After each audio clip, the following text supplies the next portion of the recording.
नमस्कार, स्वागत है आपका हमारे खास कार्यक्रम आपके सितारे में। आपके साथ मैं हूं नितिशा बंसल। भैरव अष्टमी का क्या है महत्व और कैसे मनाएं भैरवाष्टमी का व्रत, ये आज हम जानेंगे आचार्य जी से। साथ ही हम जानेंगे आज क्या कहती है आपकी राशि और कैसा रहेगा आपका दिन। तो देर कैसी, चलिए शुरू करते हैं आपके सितारे। क्या आप जानते हैं क्या है भैरव जयंती? तो जानिए पंडित वैभवनाथ शर्मा से भैरव अष्टमी व्रत का महत्व।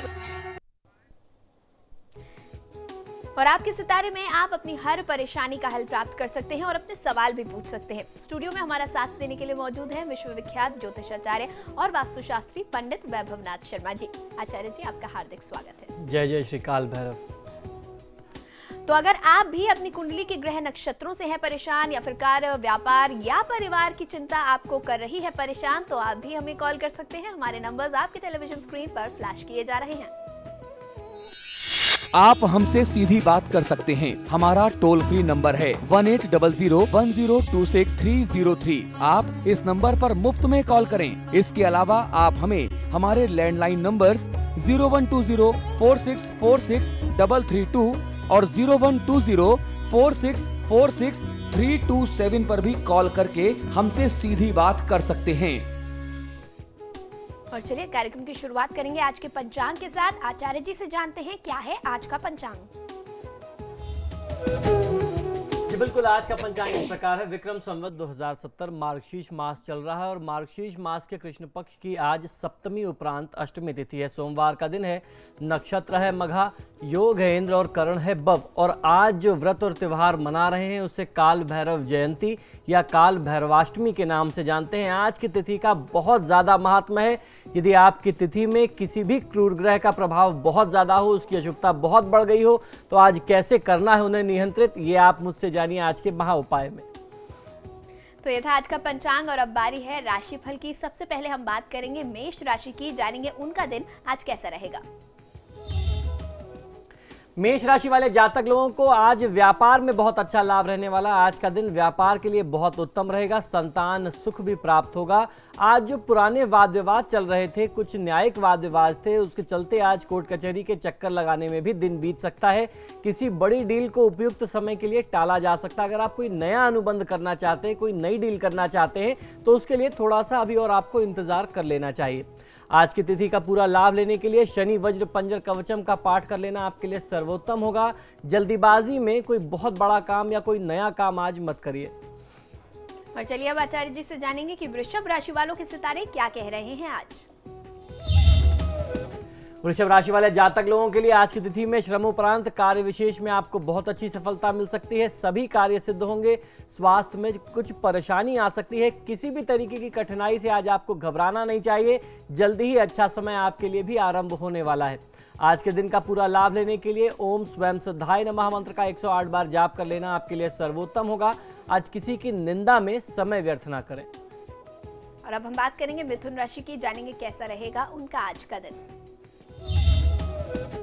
मिथुन राशि वाले जातक लोगों के लिए विद्यार्थियों का अध्ययन में मन लगेगा। सच्चे मित्र आपके सहयोग के लिए सदैव तत्पर रहने वाले हैं। किसी पुराने मित्र की वजह से आपका महत्वपूर्ण कार्य आज सिद्ध हो सकता है जो काफी समय से रुका हुआ था। ओम शिवाय नमः मंत्र का 108 बार जाप कर लेना आपके लिए सर्वोत्तम होगा। मानसिक थकान और उदासीनता को आप अपने ऊपर हावी मत होने दीजिए। और अब हम जानेंगे कि कर्क राशि वालों के सितारे आज उनके लिए दिन भर में क्या कुछ खास ला रहे हैं। कर्क राशि वाले जातक लोगों के लिए आज का दिन बेहद शुभ है। भाग्य आपके हित में है। व्यापार में प्रगति के योग दिखाई देते हैं। आज परिवार की सभी चीजें ठीक ठाक चलने वाली हैं, लेकिन कुछ सावधानी आपको अपनी तरफ से परिवार और व्यापार में अवश्य रखनी चाहिए। आज के दिन का पूरा लाभ लेने के लिए ओम शाश्वताय नमः मंत्र का 108 बार जाप कर लेना आपके लिए सर्वोत्तम होगा। आज यदि कोई यात्रा का विचार है तो यात्रा टाल देना ही आपके लिए बेहतर होगा, क्योंकि यात्रा के लिहाज से दिन बहुत अच्छा नहीं बनता। चलिए अब जान लेते हैं कि सिंह राशि वाले आज के दिन क्या करें और क्या ना करें। सिंह राशि वाले जातक लोगों के लिए आज की तिथि में कोई दुस्साहस नहीं करना चाहिए, यानी कोई जोखिम वाला काम, कोई रिस्क लेने वाला काम नहीं करना चाहिए, क्योंकि बिजनेस में, व्यापार में नुकसान होने की आशंका दिखाई देती है। लंबे समय से चले आ रहे व्यापारिक संबंधों में भी कुछ बाधा, कुछ तनाव की स्थिति आ सकती है। तो जो भी आपके बिजनेस पार्टनर हैं, आज उनके साथ आपको बहुत ही सॉफ्ट बिहेव करना है, और अगर आपस में कोई मतभेद है तो उसे मिल बैठ करके दूर करने का प्रयास करें। ओम शांताय नमः मंत्र का 108 बार जाप कर लेना आपके लिए सर्वोत्तम होगा। आज क्रोध करने से बचिए। और अब हम जानेंगे कि कन्या राशि वाले क्या कुछ उपाय करके अपने दिन को बेहतर बना सकते हैं। कन्या राशि वाले जातक लोग आज वाहन आदि का सुख प्राप्त कर सकते हैं। आपको निरंतर प्रयास जारी रखना चाहिए। सफलता आज आपको बहुत अच्छी मिल सकती है। सफलता के लिए आज बहुत ज्यादा इंतजार नहीं करना होगा। आज स्वास्थ्य कुछ प्रभावित हो सकता है। ऐसे भी संयोग, ऐसे भी लक्षण दिखते हैं कि अचानक स्वास्थ्य बिगड़ जाए, तो अपने स्वास्थ्य का पूरा ध्यान रखिए। ओम शक्ति संयुक्ताय नमः मंत्र का 108 बार जाप कर लेना आपके लिए सर्वोत्तम है। यदि आज कहीं कोई निवेश की योजना है तो उससे थोड़ा सा दूर रहना चाहिए। तो बिल्कुल ये था 6 राशियों का राशिफल। और आचार्य जी, इस वक्त कुछ दर्शक हमारे साथ फोन लाइन पर जुड़े हुए हैं, उनसे हम बातचीत करेंगे। तो अर्षा हमारे साथ रुड़की से जुड़ी हुई हैं। अर्षा जी, आप अपना प्रश्न करें और साथ ही साथ जन्म विवरण भी दें। हाँ जी, बेटे के लिए पूछना चाहती हूँ। 3 सितंबर और 1986 रुड़की का जन्म है जी। और पंडित जी, पहले भी पूछ रहा था, कोई काम नहीं बना, 3 जॉब अच्छी उसके हाथ से निकल गई, रिजाइन देना पड़ गया जी। आप मुझे समय बता दें। हाँ जी, 2 की रात 12:10 बजे जी। जी बिल्कुल, देखिए इनकी जन्म पत्रिका मेरे सामने है, और जैसा आप बता रही हैं कि आपने पहले भी पूछा था, तो एक सुझाव मेरी तरफ से ये है कि जो उपाय बताता हूँ या जो भी आपको बताए, आपको उन उपायों को पूरे विश्वास और श्रद्धा के साथ अवश्य करना चाहिए। सिर्फ कुंडली पूछ लेने से निदान नहीं हो जाता। जब तक आप डॉक्टर को दिखा करके दवाइयाँ ना लें, आप उसका पूरा चिकित्सकीय परीक्षण करा करके निदान न करें, तब तक लाभ नहीं मिलता। इस जातक के लिए बहुत आसानी से लाभ मिल सकता है। शुक्र की दशा चल रही है, शुक्र की महादशा में बुध की अंतर्दशा है, और शुक्र जो है लग्नेश और षष्ठेश हैं। ऐसे में भगवान श्री गणेश और माँ लक्ष्मी की पूजा यदि इनके लिए की जाए या ये स्वयं अपने लिए करें तो बहुत अच्छा फायदा मिल सकता है। शुक्र और बुध की स्थिति बहुत पॉजिटिव है। कहीं कुछ निगेटिव लक्षण दिखते हैं, कुछ नकारात्मक हैं, जिनको पूजा पाठ से नियंत्रित किया जा सकता है और दूर किया जा सकता है।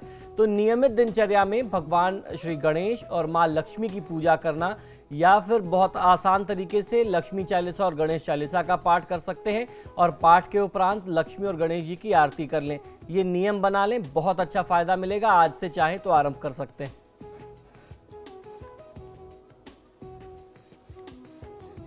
और कुछ और दर्शक भी हमारे साथ फोन लाइन पर जुड़े हुए हैं। रुचि इस वक्त हमारे साथ जुड़ी हुई हैं। रुचि जी, आप प्रश्न करें और साथ ही साथ जन्म विवरण यानी कि जन्म स्थान, जन्म की तिथि और समय जरूर बताएं।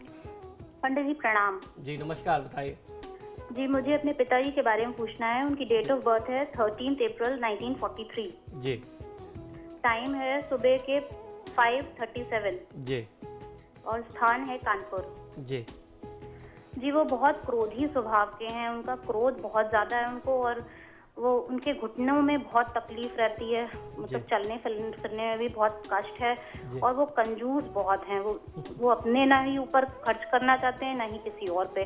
कृपया कोई उपाय बताएं। जी बिल्कुल, देखिए पुराने लोगों का स्वभाव होता था संचय करने का, जिसे हम कंजूस कहते हैं। ये उनका संचय करने का स्वभाव है। आज हम लोग बहुत ज़्यादा खर्च करने लगे हैं, आज हम कुछ बचा नहीं पाते। आज आपके पास जो भी संपत्ति है या जो कुछ भी आपके पास चल अचल चीज़ें हैं, वो आपके पिताजी के इस संचय के स्वभाव के कारण ही है। उन्होंने अपनी आकांक्षाओं को, अपनी इच्छाओं को मारा है आपको जीवन में सुख देने के लिए, और उनके न होने के बाद सारी चीज़ें आपकी होंगी और आप उसका मुक्त हस्त से प्रयोग करेंगे, और फिर आप देखेंगे कि आपके पास कुछ नहीं बचा है। तो इस स्वभाव को सिर्फ कंजूस कह करके उसका अनादर नहीं करना चाहिए, उनका सम्मान करना चाहिए। उन्होंने अपनी खुशियां सारी जो है दांव पे रखी हैं। जहां तक इनकी कुंडली की बात करते हैं, आपने उनके स्वास्थ्य की बात पूछी है, घुटनों में दर्द की बात पूछी है और क्रोध की बात पूछी है। तो क्रोधी स्वभाव का कारण इनकी कुंडली में मंगल और केतु का जो संयोग है 12वें भाव में, वो बनता है, जो इनके पूरे प्रभाव, इनके स्वभाव को और उसको इनके व्यक्तित्व को प्रभावित करता है। उसके साथ साथ स्वास्थ्य की समस्या जो है वह कुछ अवस्थाजन्य भी है, क्योंकि अब उनकी उम्र भी हो गई है।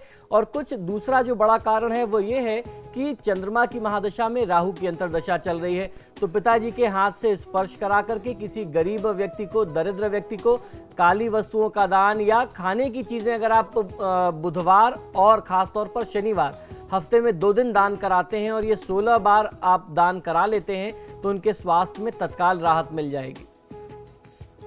और इस वक्त बीकानेर राजस्थान से अमित हमारे साथ जुड़े हुए हैं। अमित जी, आप अपना प्रश्न करें और साथ ही साथ जन्म विवरण भी दें। नमस्कार पंडित जी नमस्कार, बताइए। सर मेरा जन्मदिन है, जन्म दिनांक सर 8 अगस्त 1990। जी सर मुझे आपने बताया था जैसे शनि की महादशा चल रही है सर, मेरे मन में सर शांति नहीं रहती सर। जी बिल्कुल, आप मुझे जन्म का समय बता दें। सर रात को 10 बजे। जी बिल्कुल, निश्चित ही आपको शनि के लिए बताया था। शनि की महादशा में बुध की अंतर्दशा चल रही है। शनि आपके लिए 11वें और 12वें भाव के स्वामी हैं।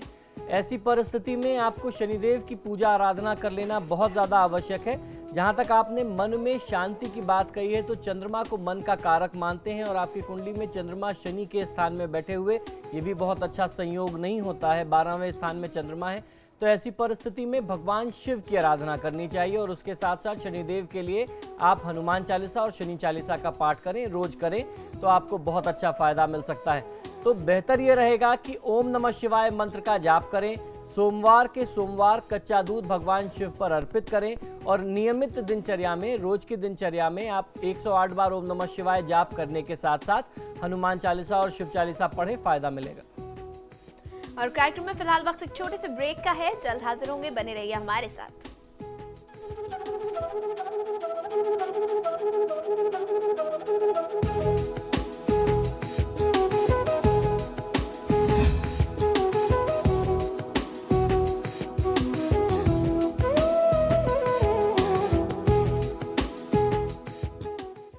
ब्रेक के बाद आप सभी का एक बार फिर स्वागत है। आचार्य जी से हम आज का राशिफल जान रहे थे और अब हम बात कर लेते हैं तुला राशि की। तुला राशि वाले जातक लोगों के लिए किसी नए कार्य के प्रारंभ की योजना बनेगी। किसी अनजान व्यक्ति की बातों में नहीं आना चाहिए, बेकार की उलझन हो सकती है, अपने विवेक का इस्तेमाल करें। ओम वीत भयाय नमः मंत्र का 108 बार जाप कर लेना आज की तिथि में आपके लिए सर्वोत्तम होगा। आज किसी भी तरीके का फायदा लेने के लिए, लाभ लेने के लिए झूठ नहीं बोलना चाहिए। और आचार्य जी, वृश्चिक राशि वालों का दिन कैसा रहेगा आज? जी,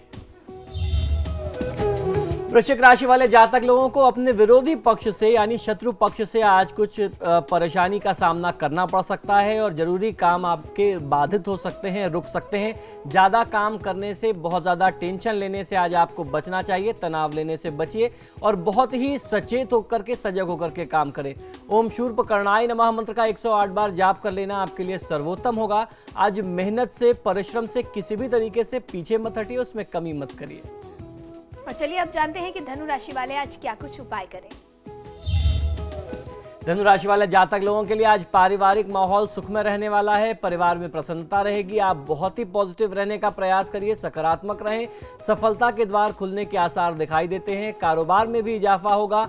आमदनी के नए रास्ते यानी नए मार्ग तलाशे जा सकते हैं। आय के नए स्रोत बनाए जा सकते हैं। आप प्रयास करें तो निश्चित ही कुछ न कुछ सफलता मिलेगी। ओम श्री कंठाय नमः मंत्र का 108 बार जाप कर लेना आपके लिए सर्वोत्तम होगा। परिवार की बात या सुझाव को अनदेखा मत करें, उसे अमल में लाएं तो लाभ मिलेगा। और आचार्य जी, मकर राशि? जी बिल्कुल, मकर राशि वाले जातक लोगों को आज आपकी संतान आपको पूरा सहयोग देगी। पारिवारिक सुख मिलेगा। किसी पुरानी योजना को मूर्त रूप देने के लिए आप जो लगातार प्रयास कर रहे थे, वर्तमान समय में आपका प्रयास सफल हो सकता है, क्योंकि ये समय बहुत ही उचित है। बहुत ही पॉजिटिव होकर के, सकारात्मक रह करके यदि आप प्रयास करेंगे तो आपको बहुत अच्छी सफलता मिल सकती है। ओम शुद्धाय नमः मंत्र का 108 बार जाप कर लेना आपके हित में होगा। आज ज्यादा नहीं बोलना चाहिए, सोच समझ करके नपा तुला बोले। और अब बात कर लेते हैं कुंभ राशि के जातकों की। कुंभ राशि वाले जातक लोगों के लिए न्यायालयीय विवादों में, मामलों में आज आपको सफलता मिल सकती है। आज का दिन आपके लिए इस मामले में बहुत ही शुभ है। सफलता आज आपको प्राप्त होने वाली है। जीवन साथी और बच्चों के साथ कहीं घूमने फिरने का कार्यक्रम आप बना सकते हैं। कोई योजना ऐसी बन सकती है। ओम श्री कराय नमः मंत्र का 108 बार जाप कर लेना आपके लिए सर्वोत्तम होगा। व्यर्थ की बातों में खुद को लगा करके बहुमूल्य समय नष्ट मत करिए। और अब बारी है 12वीं राशि यानी कि मीन राशि की। मीन राशि वाले जातक लोगों के लिए आज की तिथि में आपके ऑफिस में, आपके कार्यालय में काम का भार बहुत ज्यादा रहने वाला है, इसलिए आज आपको बहुत ज्यादा पॉजिटिव रहना है और जितना कम से कम तनाव लेकर के काम करेंगे तो फायदा मिलेगा। अचानक धन की आवक से मन प्रसन्न हो सकता है। पुराने वाद विवाद को भूल जाएं और मित्रजनों के साथ आज आपको खुशी के कुछ क्षण बिताने का अवसर प्राप्त होगा। ओम विभुदेश्वराय नमः मंत्र का 108 बार जाप कर लेना आपके हित में है। आज ऐसा कोई भी व्यवहार ना करें जिससे किसी की भावना को, किसी के दिल को ठेस पहुंचे। और चलिए अब हम आचार्य जी से जानेंगे आज का विशेष महा उपाय। जी बिल्कुल, आज की तिथि बहुत ही विशेष है। आज भैरवाष्टमी है। भगवान श्री काल भैरव भगवान शंकर के पूर्णावतार बताए जाते हैं हमारे धर्मशास्त्रों में। और आज की तिथि यानी मार्गशीर्ष मास के कृष्ण पक्ष की अष्टमी तिथि के दिन मध्याह्न काल में यानी दोपहर में भगवान काल भैरव का प्रादुर्भाव हुआ था, अवतरण हुआ था, या यूं कहें कि उनका जन्म हुआ था।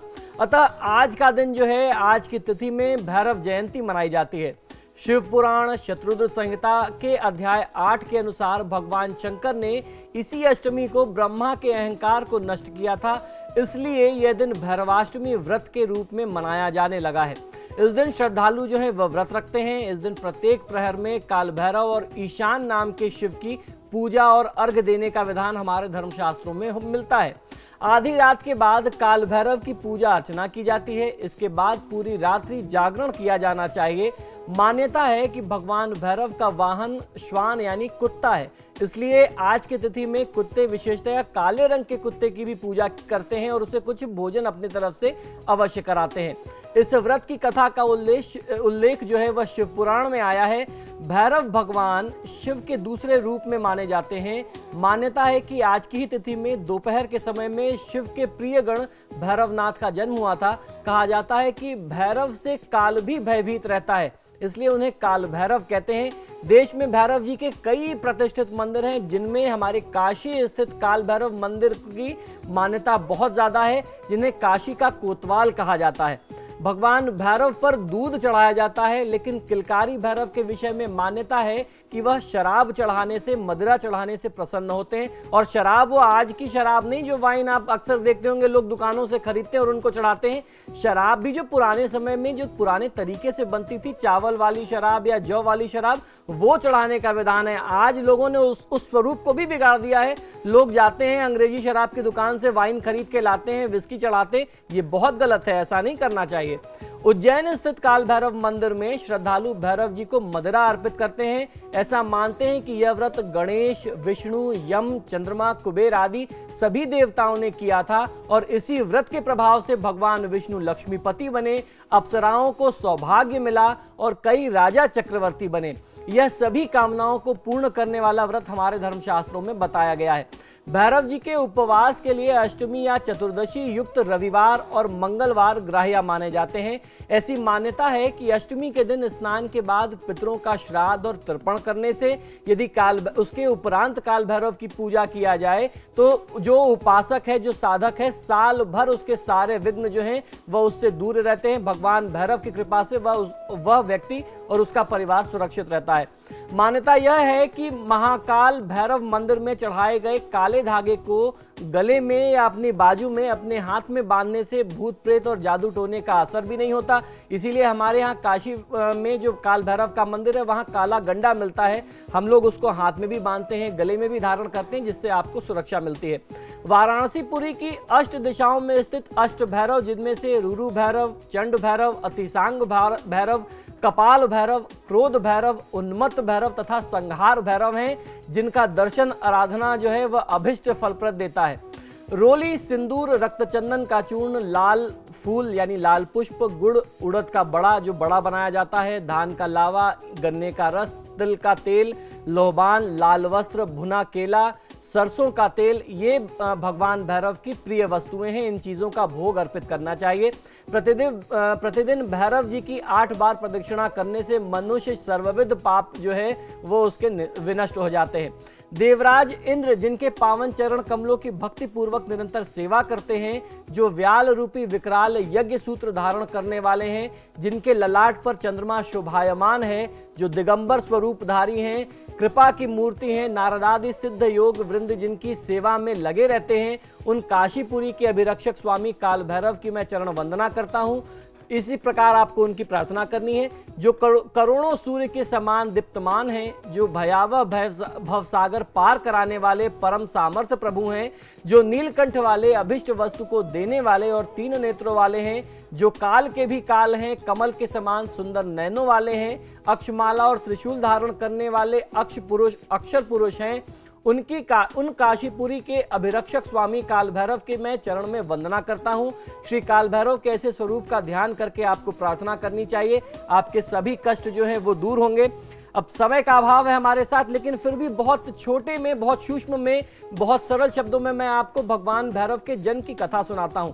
एक बार देवताओं की सभा थी। देव सभा में ब्रह्मा जी का आपने देखा होगा कि उनके 5 मुख होते थे, 4 मुख 4 दिशाओं में होते थे और 1 मुख ऊपर हुआ करता था। जो वो 5वां मुख था, 4 मुख से तो वो वेदों का पाठ करते थे, वेद मंत्रों का उच्चारण निरंतर होता था, लेकिन 5वें मुख से वह भगवान शिव की और सभी देवी देवताओं की भर्त्सना किया करते थे, उनकी बुराइयां किया करते थे। एक बार भगवान शिव जो है सभा में बैठे थे, उन्होंने बहुत खुद को कंट्रोल किया, स्वयं पर बहुत निरंतर नियंत्रण रखा, निरंतर कंट्रोल करते जा रहे थे, लेकिन ब्रह्मा जी जो है 1 मुख से उनकी बुराई करते जा रहे थे। भगवान शिव से एक सीमा के बाद वह कंट्रोल नहीं रह पाया, वह नियंत्रण जो है वह नहीं रह पाया और उनके शरीर से भैरव जी उत्पन्न होते हैं और उन्होंने अपने हाथ से, अपने नाखूनों से वो जो 5वां सिर था उसको काट लिया। अब जब भैरव जी ने वह सिर काट लिया तो भगवान शिव ने कहा कि इस देवलोक में हम किसी ब्रह्म हत्यारे को रहने नहीं दे सकते, आपके ऊपर ब्रह्म हत्या का दोष है, अब आप यहाँ से जाइए। और वह जो सिर था ब्रह्मा जी का, वो भैरव जी के हाथ में चिपका रहा। तो भगवान शिव ने बोला कि जिस भी स्थान पर ये शीश आपके हाथ से स्वयं अलग हो जाए, आप वहीं स्थापित हो जाना, वह स्थान ही आपका होगा। और फिर उसके बाद भैरव जी जो है वह पृथ्वी लोक पर, मृत्यु लोक पर विचरण करने लगे।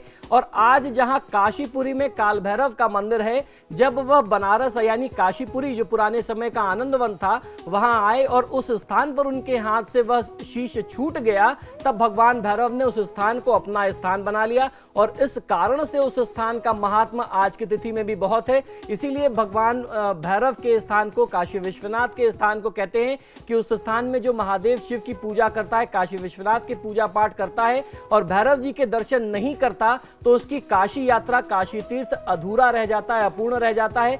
वहां पे जब आप जाएं तो काशी विश्वनाथ के साथ साथ काल भैरव जो वहां के कोतवाल हैं, उनकी पूजा पाठ आराधना अवश्य करें। आज के दिन का बहुत ज्यादा महात्मा है हमारी काशी में। और आज के लिए आपके सितारे में इतना ही। आचार्य जी, आप हमारे स्टूडियो में आए, बहुत बहुत धन्यवाद। जय महाकाल। फिलहाल हमें दे इजाजत। खबरों के लिए देखते रहिए समाचार प्लस।